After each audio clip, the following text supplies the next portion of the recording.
Engineers ने अपनी जान जोखिम में डालकर दुनिया के सबसे ऊंचे ब्रिज पिलर्स खड़े कर दिए थे, लेकिन अब इनको आपस में कनेक्ट करने का मामला इनके गले पड़ चुका था।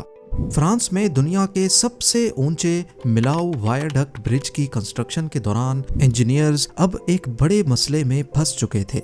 इनके ऊपर बने बनाए रोड सेक्शंस रखने थे। दो पिलर्स के दरमियान रखे जाने वाले एक रोड सेक्शन का वजन ही 25 लोकोमोटिव इंजन के बराबर था और ऐसे टोटल 8 सेक्शंस थे। दुनिया में ऐसी कोई क्रेन ही नहीं थी जो 5000 टन वजन को 800 फीट की ऊंचाई तक पहुंचा सके। दो पिलर्स के ऊपर क्रेन लगाकर अगर रोड सेक्शन को खींचा गया तो पिलर्स ऊंचे होने की वजह से अंदर की तरफ आसानी से कोलैप्स हो जाएंगे। जितना ऊंचा पिलर होगा उसका टॉप उतना ही कमजोर होगा। यह मसला कंस्ट्रक्शन टीम के लिए किसी डरावने ख्वाब से कम नहीं था। इस मसले को लेकर मिलाऊ वायडक्ट की कंस्ट्रक्शन में डिले आ रहा था और हर गुजरते दिन कंस्ट्रक्शन कंपनी को $30,000 का फाइन लग रहा था। ज़ेम टीवी की वीडियोस में एक बार फिर से खुशामदीद। नाजरीन, फ्रांस में मौजूद मिलाऊ वायडक्ट दुनिया का ऊंचा तरीन ब्रिज है, जिसको 2004 में 394 मिलियन यूरोस की लागत से तैयार किया गया था। ये जमीन से 1125 फीट की ऊंचाई पर खड़ा इंजीनियरिंग की दुनिया का एक अजूबा है। आईफल टावर से भी 45 फुट ऊंचा ये ब्रिज इतनी ऊंचाई पर है कि अक्सर ये बादलों पर तैरता हुआ दिखता है। इंजीनियरिंग कंपनी जिसने इस ब्रिज को बनाने की हिम्मत दिखाई थी, वो असल में ये प्रोजेक्ट लेकर फंस चुके थे। फ्रांस की इन वादियों में लैंडस्लाइड्स और 130 किलोमीटर पर आवर की तूफानी हवाएं इनके काम को मुश्किल से नामुमकिन की तरफ धकेल रही थी। इतना ऊंचा 4 लेन हाईवे ना इससे पहले कभी बनाया गया था, ना आज तक किसी ने बनाने की हिम्मत की है, क्योंकि सब जानते हैं कि मिलाऊ वायडक्ट ने इंजीनियरिंग की लिमिट्स को सिर्फ क्रॉस ही नहीं बल्कि झंझोड़ कर रख दिया था। दूसरी तरफ इस ब्रिज को बनाना फ्रेंच गवर्नमेंट की मजबूरी बन चुकी थी। 1980s में फ्रेंच गवर्नमेंट फ्रांस से स्पेन जाने वाले टूरिस्ट से बहुत परेशान थी। खास तौर पर हॉलिडे सीजन में ये ट्रैफिक तमाम शहरों से होकर गुजरता था और हर शहर की सड़कें जैम करता हुआ जाता था, खास तौर पर यहाँ की सिटी मिलाऊ को। ये सिटी 1500 फीट की गहराई में पहाड़ों के बीच में मौजूद है। नॉर्दर्न फ्रांस से आने वाले ट्रैफिक को पहले जिग जैग रोड से नीचे उतरना पड़ता था और फिर दोबारा से ऊपर चढ़ना पड़ता था। एक तो इस जिग जैग सफर में घंटों लग जाते और ऊपर से मिलाऊ सिटी में ट्रैफिक जैम के कम से कम 6 घंटे अलग से जाया होते थे। लिहाजा टूरिस्ट को फैसिलिटेट करने के लिए फ्रेंच गवर्नमेंट ने पेरिस से स्पेन तक एक मोटरवे बनाने का इरादा किया। पेरिस से मिलाऊ तक तो मोटरवे बिल्कुल सीधा बन सकता था, लेकिन मिलाऊ पर एक डेड एंड था। 1500 फीट के ऊंचे पहाड़ और बीच से गुजरने वाली टान रिवर। इस कॉम्प्लिकेटेड कंडीशन को बाईपास करने का एक ही तरीका था कि यहाँ लगभग पहाड़ की ऊंचाई जितना ही ब्रिज बनाया जाए। पर यह बोलना तो आसान था, लेकिन करना करीब नामुमकिन, क्योंकि 1980s में जब ये प्लान बनाया जा रहा था, उस वक्त दुनिया का ऊंचा तरीन ब्रिज कैलिफोर्निया का गोल्डन गेट ब्रिज था। एक तो ये सस्पेंशन ब्रिज था और दूसरा पानी के सरफेस से लेकर रोड की हाइट सिर्फ 250 फुट थी, यानी मिलाऊ के पहाड़ों से 6 टाइम्स कम। ये देखते हुए कई एक्सपर्ट्स ने कहा कि मिलाऊ पर ब्रिज नहीं बनाया जा सकता, और अगर इतना ऊंचा ब्रिज बन भी गया तो ये एक बहुत बड़े हादसे को दावत देने जैसा ही होगा। कई सालों तक ब्रिज बनाने का ये ख्वाब सिर्फ ख्वाब बनकर ही रहा, लेकिन आखिरकार जब ट्रैफिक जैम्स हद से बढ़ गईं तो फ्रेंच गवर्नमेंट के पास ये कड़वा घूंट पीने के अलावा और कोई ऑप्शन नहीं था। डिजाइन से लेकर ब्रिज की कंस्ट्रक्शन तक इंजीनियरिंग टीम को 3 मुश्किल तरीन चैलेंजेस का सामना करना पड़ा। पहला, दुनिया के सबसे ऊंचे ब्रिज पिलर्स खड़े करना, वो भी पहाड़ों की स्लोप पर। दूसरा, उसके ऊपर 36,000 टन वजनी 4 लेन हाईवे रखना। और तीसरा, ब्रिज के ऊपर स्टील पाइलॉन्स को खड़ा करना। एक स्टील पाइलॉन एयरबस A380 से भी 2 टाइम्स वजनी। और सबसे बढ़कर ये सारे टास्क उनको जमीन से कई 100 फुट ऊपर करने थे। इस काम के लिए दुनिया के best architect Lord Norman foster को हायर किया गया। ये ब्रिजेस की डिजाइनिंग में पहले ही दुनिया में अपना नाम बना चुके थे। इनका काम एक ऐसे ब्रिज को डिजाइन करना था जिसकी नजाकत तितली जैसी हो, लेकिन ये तितली हजारों टन वजन तेज हवाओं में भी झेल सके। इस डिजाइन में छोटी सी भी गलती किसी आफत का बायस भी बन सकती है। 2 सालों के बाद अभी लॉर्ड नॉर्मन फॉस्टर का डिजाइन ड्राइंग बोर्ड पर ही था कि उनकी रेपुटेशन को एक बड़ा झटका लग गया। कुछ सालों पहले उन्होंने लंदन का फेमस मिलेनियम फुट ब्रिज भी डिजाइन किया था। ईयर 2000 में जब इस ब्रिज को पब्लिक के लिए खोला गया तो सिर्फ इंसानों के चलने की वजह से ही ये ब्रिज बुरी तरह से झूलने लगा। इसके डिजाइन में एक बहुत बड़ा लेकिन छुपा हुआ नुक्स था। 1.5 सालों तक ब्रिज को दोबारा बंद करना पड़ा, जिसकी रिपेयर में एक्स्ट्रा 50 लाख पाउंड्स लग गए थे। अगर ऐसा ही डिजाइन फ्लॉ मिलेनियम ब्रिज से 15 टाइम्स ज्यादा ऊंचे मिलाऊ वायरडक्ट में निकला तो तबाही का अंदाजा लगाना भी मुश्किल होगा। सालों की मेहनत के बाद फॉस्टर एक शानदार डिजाइन पेश कर चुके थे। ब्रिज के टोटल 7 पिलर्स डिजाइन किए गए और इसके ऊपर रोड कर्व शेप में होगा। पर मसला ये था कि पिलर नंबर 2 की हाइट सबसे बड़ी होगी, जबकि बाकी 6 पिलर्स स्लोप पर बनेंगे। मसला सिर्फ इस अनोखे डिजाइन को पेपर से निकालकर हकीकत में बदलना ही नहीं था। कंस्ट्रक्शन टीम जिसने इस ब्रिज को बनाने की हिम्मत की थी, उनको सिर्फ 4 सालों की डेडलाइन दी गई। डेडलाइन के बाद हर एक दिन का फाइन $30,000 तय पाया था, यानी करीब 25 लाख रुपए हर गुजरते दिन का जुर्माना। अक्टूबर 2001 में मिलाऊ वायरडक्ट की कंस्ट्रक्शन का आगाज हो गया। ये ब्रिज 120 सालों के लिए बनाया जा रहा था। कंस्ट्रक्शन की शुरुआत पिलर्स की फाउंडेशन डालने से हुई, लेकिन उठते साथ ही जियोलॉजिस्ट की तरफ से एक बुरी खबर आ पहुंची। उन्होंने खबरदार किया कि इस एरिया के नीचे फ्रैक्चर्ड लाइम स्टोन है, जिसकी वजह से पत्थरों के बीच काफी खाली जगहें मौजूद हैं। इन कैविटीज में केव्स बनी है जहां बैक्टीरिया की एक यूनिक किस्म रहती है। ये ब्लू मोल्ड नामी बैक्टीरिया दुनिया की सबसे मशहूर रॉकफोर्ड चीज बनाने के काम आते हैं। पर जो चीज के लिए सबसे परफेक्ट है वो दुनिया के सबसे ऊंचे ब्रिज की फाउंडेशन बनाने के लिए नहीं। जियोलॉजिस्ट ने यहाँ ड्रिलिंग और एक्सकवेशन के दौरान लैंडस्लाइड्स का खतरा जाहिर किया। इन तमाम वार्निंग्स के बावजूद भी फाउंडेशन डालने का काम स्टार्ट कर दिया गया, लेकिन फिर वही हुआ जिसका डर था। मिलाऊ वायरडक्ट की कंस्ट्रक्शन में एक ड्रामेटिक मोड़ आ गया, एक खतरनाक लैंडस्लाइड। इस लैंडस्लाइड ने पहले पिलर की फाउंडेशन को पत्थरों से ढक दिया, लेकिन खुशकिस्मती से कोई नुकसान ना हुआ। कंस्ट्रक्शन टीम ने ढलान को सीमेंट से स्टेबलाइज किया और प्रोजेक्ट को जारी रखा। ब्रिज के 7 बड़े बड़े पिलर्स बनाने में करीब 2 लाख टन वजनी कंक्रीट की जरूरत थी, जिसके लिए साइट पर ही एक फैक्ट्री बनाई गई।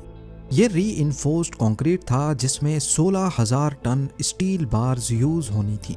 अगर मिलाऊ वायरडक्ट में इस्तेमाल होने वाले सरिये को सीधा बिछा दिया जाए तो ये 4,000 किलोमीटर का डिस्टेंस कवर कर सकता है, यानी दुबई से लेकर चाइना तक। आर्किटेक्ट का डिजाइन कंस्ट्रक्शन टीम के गले पड़ चुका था। इस पॉइंट पे उनको ख्याल आया कि क्या उन्होंने ये प्रोजेक्ट लेकर कोई गलती तो नहीं की। मसला ये था कि पिलर्स की शेप यूनिफॉर्म नहीं थी, यानी एक जैसी नहीं थी, नीचे से मोटे और ऊपर से पतले। एक टाइम पे सिर्फ 4 मीटर सेक्शन के पिलर को बनाया जाता। स्टील के भारी फ्रेम से डाई बनाई जाती, फिर उसके अंदर कंक्रीट डाला जाता था और फिर अगले 4 मीटर में डाई उतारी जाती और फिर दूसरी शेप की डाई चढ़ाई जाती थी। 15,000 टन वजनी इस डाई को बार बार चढ़ाने और उतारने में ही काफी टाइम जाया हो रहा था। ये दौड़ वक्त के खिलाफ थी। पिलर्स की कास्टिंग को जितना टाइम दिया गया था, असल में उससे 6 महीने ज्यादा लग चुके थे। पर इंजीनियरिंग टीम के मसले सिर्फ यही नहीं थे। एक एक पिलर की लोकेशन अगर पिन पॉइंट जगह पर नहीं होगी तो उसके ऊपर रखा जाने वाला रोड सेक्शन कभी भी सीधा नहीं होगा। पिलर का बॉटम अगर 10 सेंटीमीटर भी जगह से हटकर बनाया गया तो टॉप पर ये 6 मीटर का डिफरेंस पैदा करेगा। इस पिन पॉइंट एक्यूरेसी के लिए जीपीएस टेक्नोलॉजी को इस्तेमाल किया गया। आसमान में मौजूद मल्टीपल सैटेलाइट्स की मदद से पिलर्स की पिन पॉइंट एक्यूरेसी पता करके वहीं बुनियाद डाली गई और पिलर्स की कास्टिंग के दौरान भी जीपीएस का इस्तेमाल किया गया ताकि पिलर्स का टॉप बिल्कुल वही हो जहां उसको होना चाहिए। दिन गुजरते गए, महीने और फिर साल। नवंबर 2003 में 7 पिलर्स अपनी फाइनल ऊंचाई तक पहुंच चुके थे। 245 मीटर लंबा पिलर नंबर 2 दुनिया का सबसे ऊंचा पिलर हो चुका था। लेकिन इस कामयाबी के बाद उनको रिलैक्स करने का टाइम नहीं मिला, क्योंकि ब्रिज कंस्ट्रक्शन का अगला मरहला सबसे मुश्किल था। इतनी ऊंचाई पर 2.5 किलोमीटर लंबा रोड सेक्शन बिठाना कोई मजाक नहीं था। इस पूरे रोड सेक्शन का वजन अंदाजन 36,000 टन था। ये वजन 90 एयरबस A380 जितना बनता है। इस प्रोसेस के दौरान एक छोटी सी भी गलती इंसानी जान और करोड़ों डॉलर्स का नुकसान कर सकती है। आपको बताते चलें कि न्यूयॉर्क के ब्रुकलिन ब्रिज पर 34 वर्कर्स की जान गई थी और 1970s में ऑस्ट्रेलिया के वेस्ट गेट ब्रिज पर भी 35 वर्कर्स जान से हाथ धो बैठे थे। इतिहास के इन नुकसानात को मद्देनजर रखते हुए मिलाऊ वायडक्ट पे रोड स्टील के पोर्शंस में बनाने का फैसला किया गया। इस काम के लिए कई 100 किलोमीटर दूर आईफिल स्टील वर्क्स की मदद ली गई। ये उस वक्त वाहिद ऐसी कंपनी थी जो स्टील के इतने बड़े सेक्शंस बनाने की काबिलियत रखती थी। रोड के लिए 2200 स्टील के 2 कामत सेक्शंस बनाए गए, वो भी अलग अलग डिजाइन्स के। एक एक सेक्शन का वजन 90 टन था और इनको इतनी एक्यूरेसी से बनाया गया कि एक बाल जितना भी डिफरेंस ना आने पाए। कटिंग और वेल्डिंग का काम तो मुश्किल था ही, लेकिन अब चैलेंज इनको कई 100 किलोमीटर दूर कंस्ट्रक्शन साइट तक पहुंचाने का था। रूट्स प्लान किए गए, पुलिस को ऑन बोर्ड लिया गया और कॉन्वॉय की सूरत में एक एक करके रोड सेक्शंस रवाना किए गए। इन तमाम स्टील सेक्शंस को बाहिफाजत कंस्ट्रक्शन साइट तक पहुंचाने में टोटल 2000 से ज्यादा कॉन्वॉयज लगे थे। प्लान ये था कि इन तमाम स्टील सेक्शंस को वेल्ड करके इनको पिलर्स के ऊपर स्लाइड करवा कर आगे धकेला जाएगा, जैसा कि नॉर्मल ब्रिजेस की कंस्ट्रक्शन में होता है। लेकिन मिलाऊ वायडक्ट किसी भी तरह से नॉर्मल नहीं था। करीब 250 मीटर ऊंचे पिलर्स के दरमियान 342 मीटर्स का फासला है। अगर 5 टन वजनी सेक्शन को स्लाइड करवाया गया तो जब तक वो एक पिलर से दूसरे पिलर तक पहुंचेगा, उसके बीच में ही सपोर्ट ना होने की वजह से पूरा सेक्शन नीचे भी गिर सकता है। अगर नीचे ना भी गिरे तो इतने ऊंचे पिलर्स पर रोड सेक्शंस को स्लाइड करवाने से पिलर्स एक एक करके गिरते चले जाएंगे। ये मसला कंस्ट्रक्शन टीम के गले पड़ चुका था। इस किस्म के ब्रिजेस को बनाने के लिए कोई नया तरीका इन्वेंट करने की जरूरत थी। यहाँ पर कंस्ट्रक्शन टीम के एक सीनियर इंजीनियर को आइडिया आया। उन्होंने डेमोन्स्ट्रेशन करके दिखाई कि अगर एक कमजोर पाए वाली टेबल के ऊपर भारी बॉक्स रखा जाए और उसको जमीन से खड़े होकर धक्का दिया जाए तो पूरी टेबल साथ ही मूव करेगी। लेकिन अगर बॉक्स को टेबल के ऊपर चढ़कर पुश किया जाए तो फिर टेबल को कोई फर्क नहीं पड़ेगा। फिजिक्स के इसी कानून की मदद लेते हुए ये फैसला किया गया कि मिलाऊ वायडक्ट के पिलर्स के ऊपर एक ऐसा सिस्टम लगाया जाए जो रोड सेक्शन को उठाकर आगे पुश करे। इससे पहाड़ की तरफ से लगाया जाने वाला जोर डायरेक्ट पिलर्स पर नहीं पड़ेगा। इस काम के लिए पिलर्स के दरमियान 170 मीटर के फासले पर टेम्परेरी स्टील स्ट्रक्चर्स भी खड़े किए गए, जो कि रोड सेक्शन के आधे वजन को बर्दाश्त करेंगे। ये नया सिस्टम एक तरह का प्रोटोटाइप था और उसको टेस्ट करने का भी टाइम नहीं था। दुनिया के सबसे ऊंचे ब्रिज का फ्यूचर सिर्फ एक प्रोटोटाइप पे लटका हुआ था। 26 फरवरी 2003 का दिन कंस्ट्रक्शन टीम के लिए बहुत इम्पोर्टेंट था। आज के दिन इनकी सालों की मेहनत को एक ही दिन में टेस्ट किया जाना था।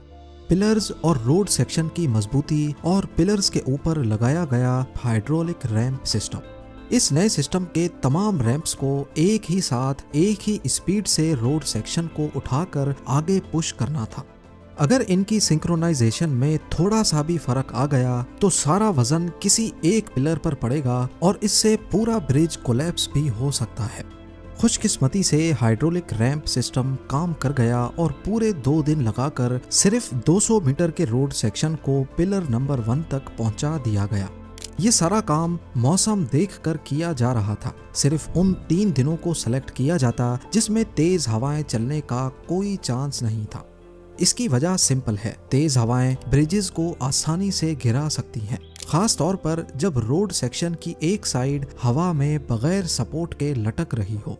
1940 में वॉशिंगटन स्टेट में टकोमा नैरोज सस्पेंशन ब्रिज के पिलर्स हवा को रोक रहे थे और उसके नतीजे में पूरा ब्रिज बुरी तरह से झूलने लगा। अपनी लॉन्च के कुछ दिनों के बाद पूरा ब्रिज टूटकर पानी में गिर गया।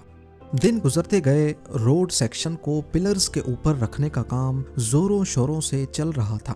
मई 2004 तक दोनों साइडों से रोड सेक्शन बिछाए जा चुके थे। अब बचा था सिर्फ रिवर के ऊपर वाला पार्ट। अगर ये आखिरी सेक्शन ठीक से नहीं बैठा तो सारी मेहनत जैसे जीरो से मल्टीप्लाई हो जाएगी। इस सेक्शन में रोड कर्व भी हो रहा है, इसी वजह से इसका पिन पॉइंट जगह पर बैठना बहुत जरूरी है। इस मोमेंट को पूरा फ्रांस लाइव ब्रॉडकास्ट पे देख रहा था, जबकि फ्रेंच प्राइम मिनिस्टर खुद मौके पर मौजूद थे। हाइड्रोलिक रैंप का आखिरी बार बटन दबाया गया। 4 सालों में पहली बार नॉर्थ और साउथ सेक्शन के रोड्स आपस में मिल चुके थे, वो भी 99.9% एक्यूरेसी से। रोड कनेक्ट होने के बाद एक्स्ट्रा सपोर्ट के लिए 90 मीटर ऊंचे स्टील पाइलॉन्स को भी लगाना था। एक पाइलॉन 700 टन वजनी और ऐसे 7 पाइलॉन्स थे। इतनी ऊंचाई पर इतने भारी पाइलॉन्स को लगाना दुनिया में पहली बार अटेम्प्ट किया जा रहा था। मिलाऊ वायाडक्ट के सिर्फ रोड का टोटल वजन 40,000 टन है। इसके बाद इसके ऊपर डांबर का रोड बिछाया गया, जिसने 10,000 टन की एडिशन करके रोड का टोटल वेट 50,000 टन कर दिया। अंदाजे के लिए आपको बताते चलें कि ये वजन 1200 बैटल टैंक्स के वजन के बराबर बनता है, या फिर एक बड़ी क्रूज शिप जितना।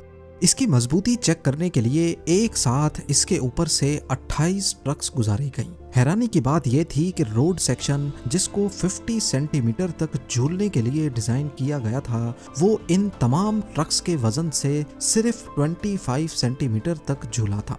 16 दिसंबर 2004 को मिलाऊ वायाडक्ट पहली बार पब्लिक के लिए खोला गया। ये इंजीनियरिंग टीम की दिन रात खून पसीने की मेहनत का ही नतीजा था, जिन्होंने न सिर्फ कामयाबी से दुनिया के सबसे ऊंचे ब्रिज की कंस्ट्रक्शन की, बल्कि वक्त से पहले काम खत्म करके एक नया रिकॉर्ड बना लिया। उम्मीद है जेम टीवी की ये वीडियो भी आप लोग भरपूर लाइक और शेयर करेंगे। आप लोगों के प्यार भरे कमेंट्स का बेहद शुक्रिया। मिलते हैं अगली शानदार वीडियो में।